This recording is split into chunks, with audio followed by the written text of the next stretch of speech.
وقال رجل مؤمن من آل فرعون يكتم إيمانه.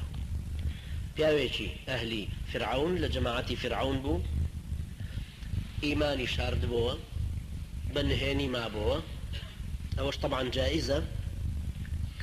جائزە بۆ تۆ جاری وا هەیە ئیشەکەی لە دایرەیەکە ئەگەر بزانن ئیسلامی دەرد دەکەن لە شوێنێکی حەساسی، جێگاکەت جێگایەکی باشە، با هەر نەزانن نوێژەکە، ڕیشیش مەهێڵن، باسی ئیسلامیش مەکە، مادام شوێنەکەت شوێنێکی وا حەساس بوو، ئیزن درابووی لەلایەن ئەمیرێک، نەک خۆت اختیاریکەی لە خۆتەوە، چونکە بەڕاستی ئینسانی جەبان ترسنۆک ناتوانێت دین هەڵگرێت.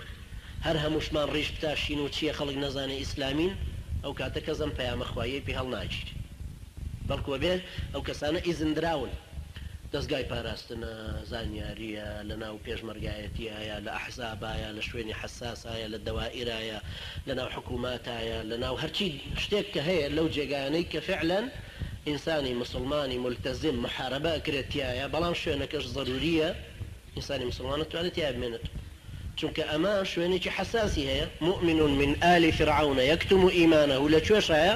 لە شوێنێکی حەساسە لە نزیکی فرعون. هەروەکو عەبود الزومەر کە مسلمانێکی میسریە و 43 ساڵ زیندانە، ئێستا 20 ساڵی بردووەتە سەر و خوا فرسەتی بدا، 23 تری ماوە، 20 ساڵە لە زیندانی طبعا میسرە، ضابطی مخابراتی میسری بوو.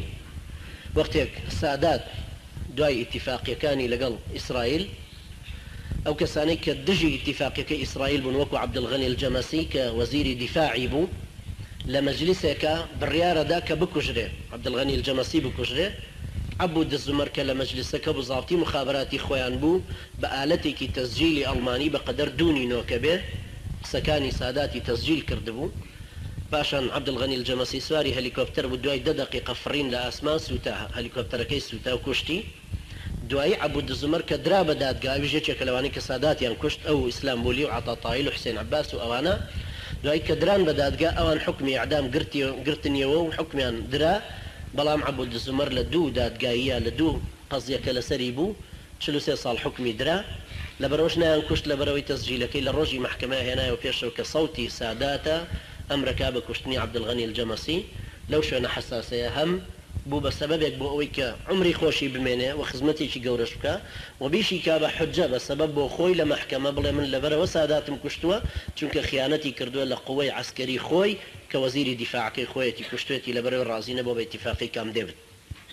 کەوا بوو ئینسانی مسلمان وەختێک دەتوانێت لە شوێنێکا بمێنێتەوە فعلا دەورێکی وا حەساسە بینێ، ضروریە، بەڵام بە پرسی ئەمیرێک، بۆی هەرکەس لە عاسی خۆیەوە اجتهاداتی فەردی بەو شێوەیە نەکات.